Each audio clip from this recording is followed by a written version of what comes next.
Oh My Dog with Jack D and Seann Walsh.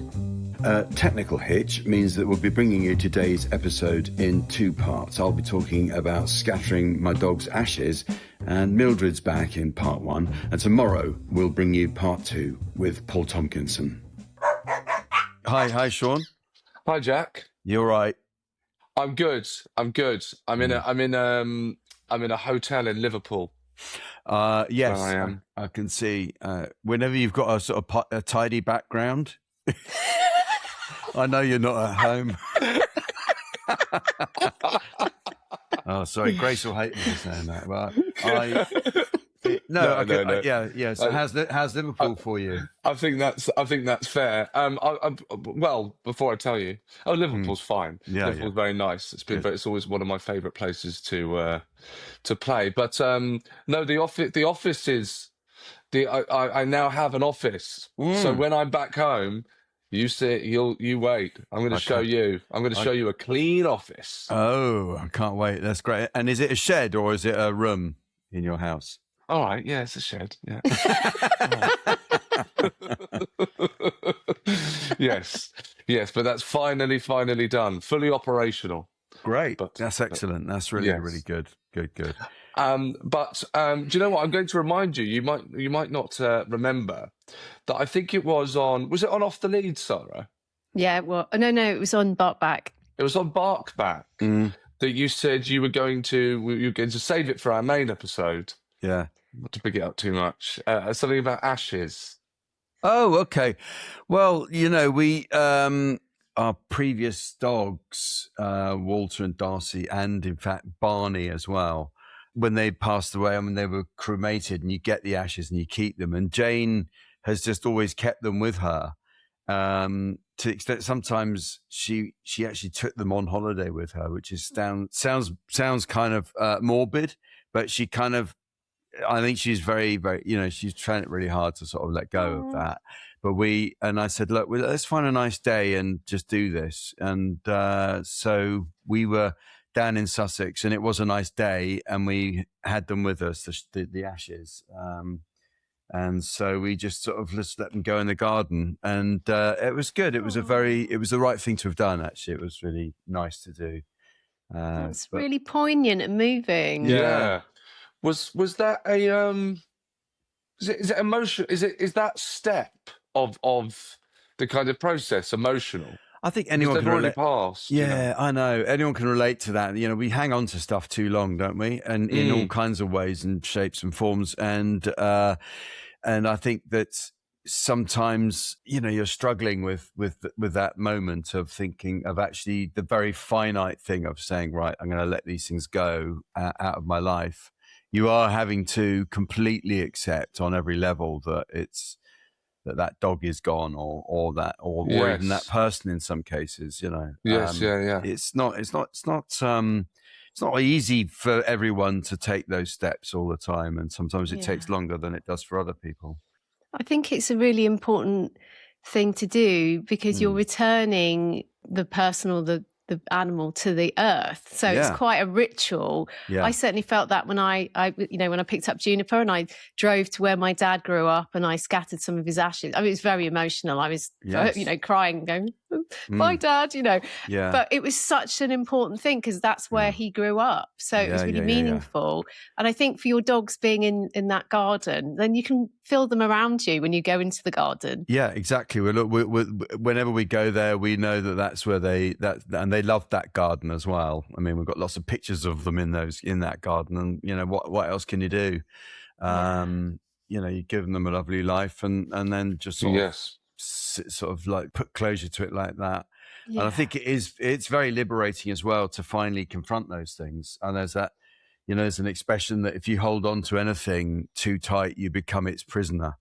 Right, and I think, and that's really true in all sorts of ways. We just hold on to things too tightly, and you then become their captive. It's not always healthy, but at the same time, I'm very. I think you should take these things very gently and just do when you feel the time is right. And if you don't feel the time is right, then don't do it just yet. Yeah.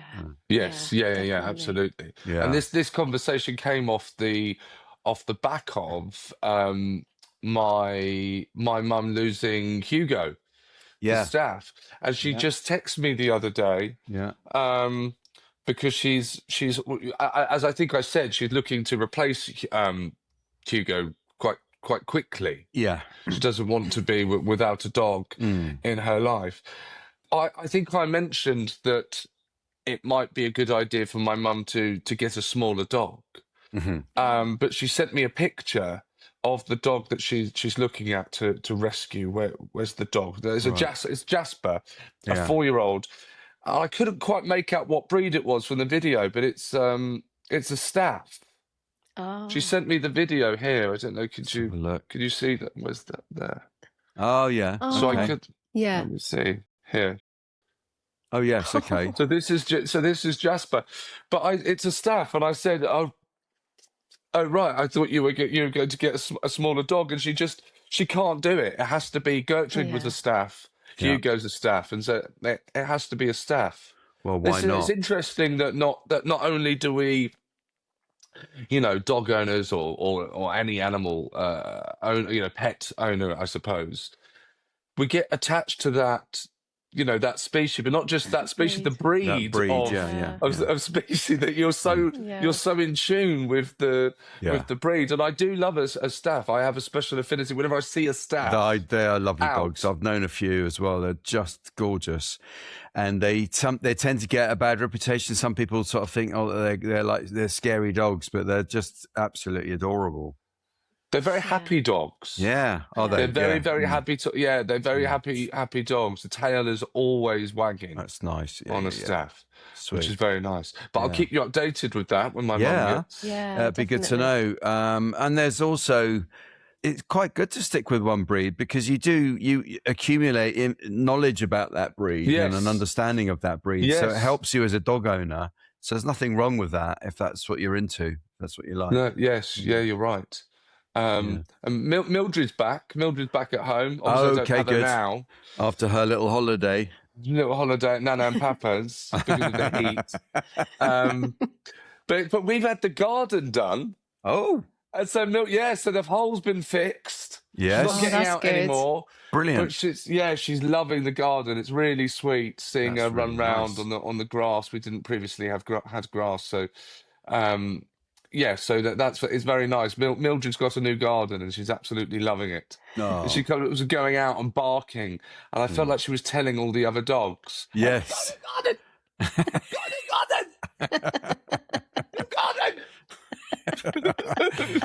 Yeah. Real grass. We got real grass. Yeah. They do love it. I don't know what dogs make of AstroTurf. Do you? They must get, they just, because they know it's not grass immediately because they can smell, obviously, and also the feel of it. And sometimes the look of it, you can tell from a mile off.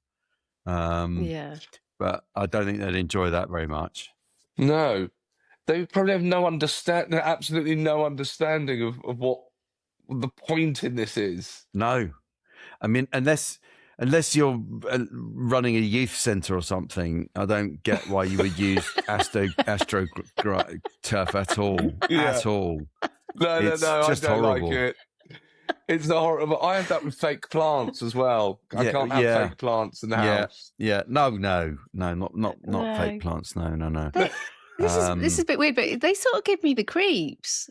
I don't know why. I think it's because they gather so much dust and stuff. Yeah, they do. There's something because it's meant to be alive and it's not, and that's kind of weird, isn't it? It's like having you wouldn't have like an effigy of a human being in your house for company, unless you were Dennis Nielsen, just sit it in the armchair for a few days before I notify the authorities. Oh, sorry, why do I always do that? I've taken it to a dark place. I'll have to get rid of my life-size cutout of you, Jack. Hint taken. Also the whole plant thing, I think maybe this is me being a bit woo-woo. We've got some plants, and what I love about I can't believe we're having this conversation. Wow. What I like about plants is its life. That's the point. Yeah. To life. Yes. And so when you take for you, the it's life company, out isn't it, Seann?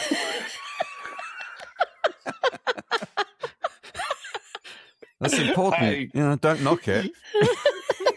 Hey, that mini cactus is my best friend.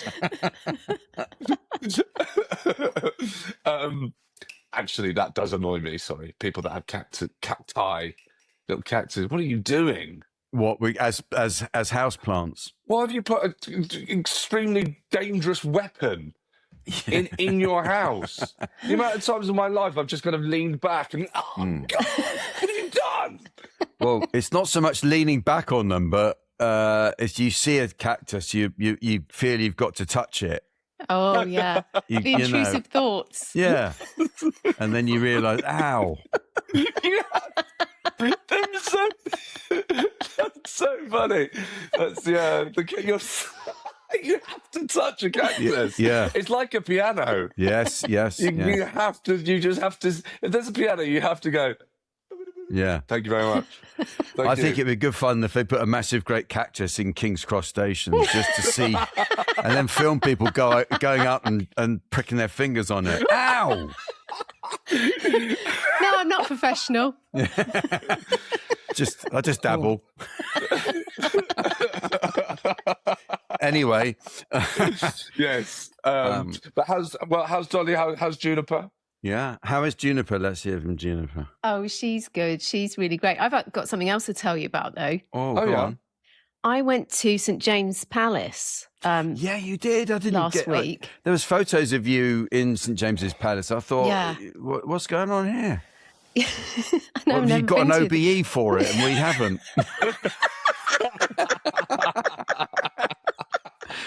I'm a dame now, so I command respect. No, the king wasn't there, but it was for Dogs Trust, and they had an event to celebrate their 135 years and to also tell us about what their latest initiatives are and what's happening next. So it's really interesting. And I saw Pete Wicks. I was having a good chat with him. He's such a good laugh, Pete. He's really fun. But just going back to what you said about staffs, he always says, pretty much every time I see him, he says, there are no bad dogs, only bad owners. So, that's why people shouldn't be worried about staffs. It's the owner. Look at the owner and see what they're like, and then you'll know. Yeah. But anyway, back to the event. So there was also Charlotte Hawkins, and I had a chat with her, and she told me that Moose, because of the heat, she'd allowed Moose to go into the front of the house where there's a toilet, and Moose had got hold of the toilet roll and run round the house like an Andrex puppy. Look at that. That's got to be good fun, hasn't it, to do that? I know. Yeah. I know. And it was a really great, interesting talk. They had a panel. Claire Balding was there. She was hosting the panel. And I found out this really interesting fact, which I thought, we talked a lot about how COVID has impacted dog ownership and rescue and all this kind of thing. And I can tell you that they know the number. The dog population increased by 3 million in COVID, and that's a 30% increase in the dog population. Yeah. So it's no wonder there's been such a huge knock-on effect with problems with rescue and all of that. So Dogs Trust, they have, I've got the card here actually. It's huge, isn't it? But they've got a behaviour hotline. So this is a problem. I think, a lot of people got dogs, they were unprepared, perhaps having behavioural problems now. There's a hotline you can call the Dogs Trust and get some help, because that's the number one reason why people give up their dogs. Yeah. So it's great that they're doing that. And also they were telling us about, we talked about rabies the other week, and they are doing these initiatives globally where they go into communities and they inoculate the dogs to prevent rabies, because it's a huge problem, which then has a knock-on effect with, people being scared of dogs, and then they are, not treated as well. So that was really interesting to hear about too. So it was such a good event to go to. I found out so much. Did we talk about the rabies? Sorry, Jack. When did we talk about the rabies? Well, we were saying that it's not really, you don't really hear about it so much these days. Right. Yeah. But it's the first world. symptom is when your memory goes, Seann. Oh, God. And you can't remember what you talked about. Start making friends with plants. Yeah. Who are you two? Yeah. What is this? But that sounds fantastic. So because I didn't really understand what was going on in the WhatsApp group. Right. I didn't know. Why you were suddenly all at St James's Palace. I had no idea. Yeah, she's left us behind, I thought. Right. Okay, it makes sense now. That's really great. Yeah. No, well done. I'm always mindful when we're talking about rescue dogs that we're not contributing to the cachet of calling your dog a rescue dog. As brilliant as it is to give a dog a home that needs it, to rescue a dog, we don't want to be adding to the sort of demand and supply problem that is caused. Because I think suddenly for 3 million dogs to new dog owners, they are creating a supply somewhere along the line, and dogs are being made into rescue dogs so they can be sold as such. So I think it's something that's, it's worth keeping in mind. Not for a minute suggesting you shouldn't rescue dogs, because I think you should. But I also think there is, we know from what we've done that there are less scrupulous people who will deliberately create a supply chain of dogs that then become called rescue dogs, and they've just been nicked from another country or something. Yeah. Yes. Yeah. And also the horrible things overseas, especially, it's happened where dogs have been, mutilated, really. They've had their ears cut and stuff like that. But there's a new law now where those dogs will not be, it'll be illegal to bring those dogs into the country, which is awful for those dogs. But also, I think it's just, people don't know what to feel about that, because those dogs still need to be rescued. But we need to stop people from thinking, that's a good way. It'll stop it from happening to the next generation of dogs. Yeah. But absolutely horrendous stuff. We should lighten up a bit. I think it's getting heavy. Sorry, isn't it? No. It's you brought up Derek Nelson. Dennis, please. Dennis, sorry. Another symptom of rabies. Oh God, it's Presenting catching. itself. It's catching. How is Dolly? What about Dolly? She's really, really well. She's we were quite brave and had Jane was. We had 3 nights away because I was working up in Leeds, and so I met up with Jane and we spent some time in Malvern, as it was, which is nowhere near Leeds, but as people know, but it's just how it happened. But Jane was away from. Sorry, Jack. Is Malvern? That's more near Worcester, sort of, on the border with Wales. Yeah. Did someone write a famous book? Elgar lived there. The composer, Elgar. Oh, okay. Yeah. Fine. There might be books about it as well. I don't know. Is there a big hill? A giant hill? There are. There are big hill. Yes, there are big hills. Yes. Yeah. Sorry. Right, good. Sorry about that. I just wanted to clear that up. Yeah. And that's where the SAS train as well, which is obviously when I first knew it. Yeah. So that's why I remember it from now. Yes, right, good. Now you know. Yeah. Yeah. Sorry. Yeah, I normally go by Chinook when I'm there, but anyway. So anyway. We basically had a few nights away from Dolly, and it was great because Hattie was here with her, so she was very happy and being spoilt to bits. And but it was just very nice. It's not really sort of my dog type thing to say we had 3 nights away from Dolly, and it was great. It was quite nice to do that because we've just got into this habit of not doing things because we've got to be around for Dolly, and so it's just a nice breather. Why would you? This isn't loaded. I'm just wondering why you wouldn't take Dolly. Why Jane wouldn't take Dolly to that? How that would prohibit you from doing? Well, she could. Well, I suppose going to a restaurant. You wouldn't be able to go to a restaurant. Things like that, and I think it actually. I think it sort of is important to have a breather from anything occasionally, don't you? I think it's healthy because otherwise Dolly will start to get very anxious if you're not around. So that's right. And that's the great thing about having a big family, Jack. It is. You've got more help. Other people can come over, and so she's really, really happy. And as you Jack's know, had to say to Jane, "Can Dolly? Can we just not go with Dolly? Because you never talk to me when Dolly's there." Yeah, exactly. That was Can I be the centre of attention? Yeah. So that was nice. Yeah, it was nice. I feel guilty bringing that in because Dolly's right here. Actually, she's having a sleep. About talking about her in those terms, but it was just nice to be able to get to know that we can still do that. It's all right, Jack. You can have a break. Yeah, it's all right. I didn't miss you anyway. I miss Mum, but I didn't miss you actually. Probably true. Well, now we have a guest. Yes. I think it's time for a guest. Yes, we do have a guest. Paul Tonkinson is one of the UK's most loved stand-ups, a veteran of the comedy circuit, award-winning author and passionate runner. His new book, Running Through Sand, an aging comedian's ill-thought-out ultra in the Sahara, follows his attempt to take on the legendary Marathon des Sables, I think I'm calling that. A brutal 250-kilometre ultramarathon across the Sahara Desert. And we'll also hear all about his dog, Billie Jean. Billie Jean has previously made cameo appearances on podcasts with Paul and sounds like a very important member of the family.